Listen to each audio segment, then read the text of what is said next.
Bismillahirrahmanirrahim. Assalamualaikum warahmatullahi wabarakatuh. Alhamdulillahirrabbilalamin. Nahmadu wa nasta'in wa naghfiru wa a'udzu billah min syururi anfusina wa min sayyiati a'malina. Min yadillah falah mudhiyalah wa min yudillah falah hadiyalah. Allahumma sholli wa sallim ala sayyidina Muhammad wa ala ali wa sahbihi ajmain, amma ba'du. Segala puji hanya milik Allah Subhanahu wa Ta'ala yang maha baik lagi maha penyayang, maha luas karunia-Nya lagi maha mengetahui. Kita bersyukur atas segala nikmat dan karunia-Nya. Marilah kita wujudkan rasa syukur itu dalam lisan dengan ucapan hamdalah dan zikir-zikir.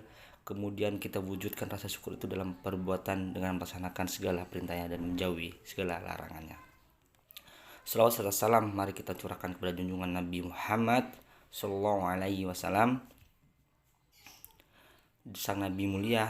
Kepadanya lah Allah Subhanahu wa Ta'ala turunkan firman-Nya, wa innaka la'ala khuluqi adim, yang artinya dan sesungguhnya engkau benar-benar berbudi pekerti yang luhur. Quran surat Al-Qalam ayat 4. Demikian pula salawat tercurah kepada keluarga, sahabat dan seluruh umat yang teguh meniti jalan beliau.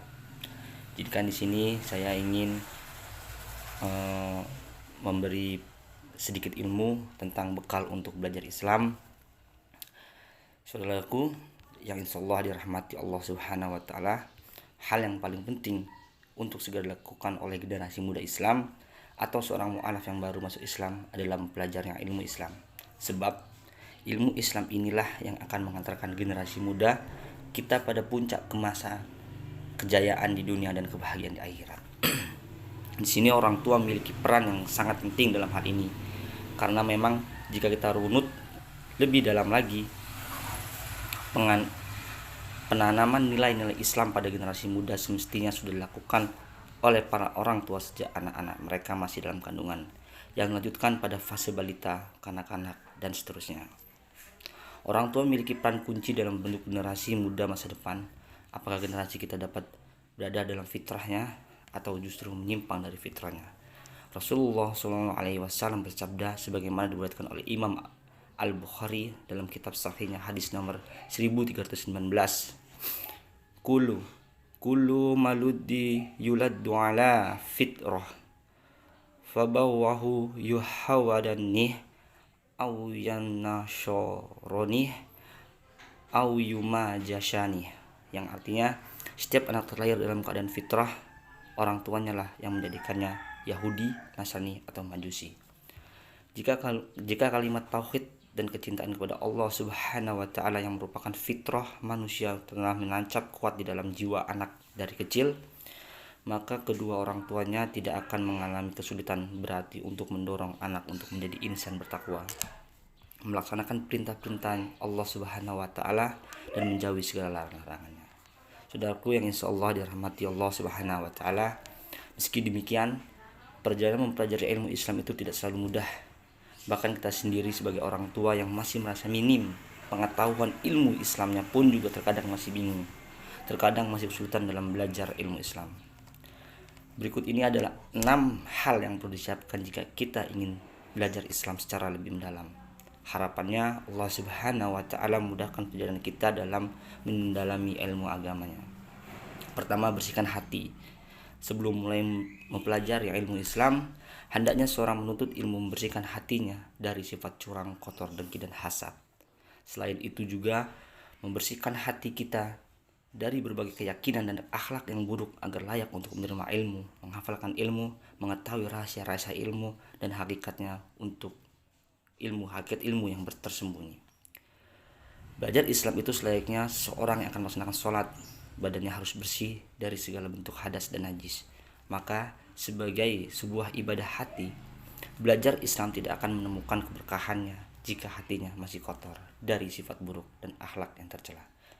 Seorang ulama bernama Syail bin Abdullah At-Tustari pernah berpesan sebagaimana dikutip oleh Imam Ibnu Jamaah dalam kitab Tajrihatus Sami halaman 67, haramu ala qalbi yadkhuluhu nuru wa fihi sa'u mimma ya'rahullah, yang artinya hati akan terhalang dari cahaya ilmu selama di dalamnya terdapat sesuatu yang dibenci Allah.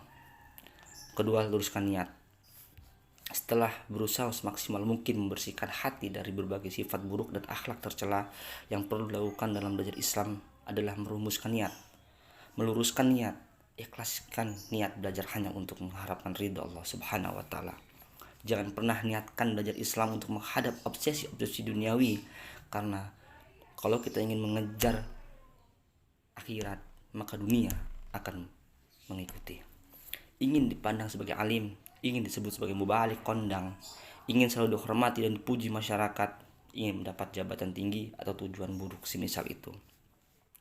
Sebaliknya, apabila diniatkan untuk selain Allah Subhanahu wa taala, terhapuslah pahalanya, hilanglah keberkahannya, dan merugilah pelakunya. Yang ketiga, qanaah dan sabar. Maksud dari qanaah adalah merasa cukup dengan urusan duniawi. Maksud dari sabar adalah sabar menghadapi segala bentuk ujian selama belajar Islam. Bila jadi ujian itu berbentuk kefakiran, kesempitan hidup, dan semisalnya. Seorang pelajar jika memang ingin serius belajar Islam, hendaklah ia merasa cukup dengan fasilitas dan logistik yang seadanya. Karena sejatinya di balik kesabaran dalam menghadapi berbagai ujian dalam mendalami ilmu Islam, di sana tersimpan kuasaan ilmu yang tak tertepi. Imam Syafi'i rahimahullah memberikan nasihat, ilmu Islam itu hanya bisa diraih oleh orang yang merendah dirinya, menempuh usaha hidup, dan berkhidmat kepada gurunya. Taqdiratus Sami Imam Ibnu Jamaah nomor 71. Imam Malik pun rahimahullah juga pernah bertuah, seorang tidak akan dapat menggapai ilmu seperti yang ia inginkan hingga dia siap untuk ditimpa kefakiran dan mendahulukan ilmu atas segala sesuatu. Yang keempat, sediakan waktu. Tips berikutnya adalah menyediakan waktu khusus untuk belajar Islam sebagai orang tua. Mari kita dukung penuh generasi muda kita untuk belajar Islam secara intensif. Sebagian ulama salaf menganjurkan bagi para generasi yang ingin belajar Islam untuk meninggalkan sanak keluarganya dan merantau dari daerahnya. Kenapa demikian? Karena belajar Islam itu memang membutuhkan waktu khusus agar bisa fokus. Apabila pikiran terlalu banyak bercabang, maka ia tidak akan mampu memahami hakikat-hakikat dan rahasia ilmu. Yang kelima, konsumsi makanan halal. Salah satu faktor terbesar membantu memudahkan seorang dalam belajar Islam yaitu adalah makanan. Seorang menuntut ilmu Islam harus betul memastikan bahwa makanannya adalah halalan thayyiban, termasuk dalamnya tidak berlebihan dalam makan makanannya. Imam Syafi'i pernah mencontohkan, masyabi'tu mundu syaitan asyarata sanah. Aku tidak pernah makan hingga kenyang sejak 16 tahun silam. Terlalu banyak makan dapat menyebabkan banyak minum, dan terlalu banyak minum mengakibatkan banyak tidur, badan lemas, dan jadilah bodoh sehingga otak pun tumpul. Yang keenam, itulah jaga pergaulan. Pergaulan dapat mempengaruhi tingkat konsentrasi dan semangat dalam belajar Islam. Oleh karena itu, perlu kiranya dalam proses belajar Islam, seseorang pelajar membatasi pergaulannya. Bergaulah dengan orang yang banyak belajar dan sedikit bermain. Dalam sebuah riwayat yang termaktub dalam kitab Diwan Ali bin Abi Thalib halaman 263, sahabat Ali bin Abi Thalib pernah mengatakan, jangan bergaul dengan orang bodoh, jauhilah sejauh-jauhnya. Betapa banyak orang baik yang dirumuskan oleh orang bodoh gara-gara bergaul dengannya. Sungguhnya seorang akan dinilai dengan teman bergaulnya. Saudaraku yang insyaallah dirahmati Allah Subhanahu wa taala, demikianlah materi yang dapat saya sampaikan. Kurang lebihnya saya mohon maaf.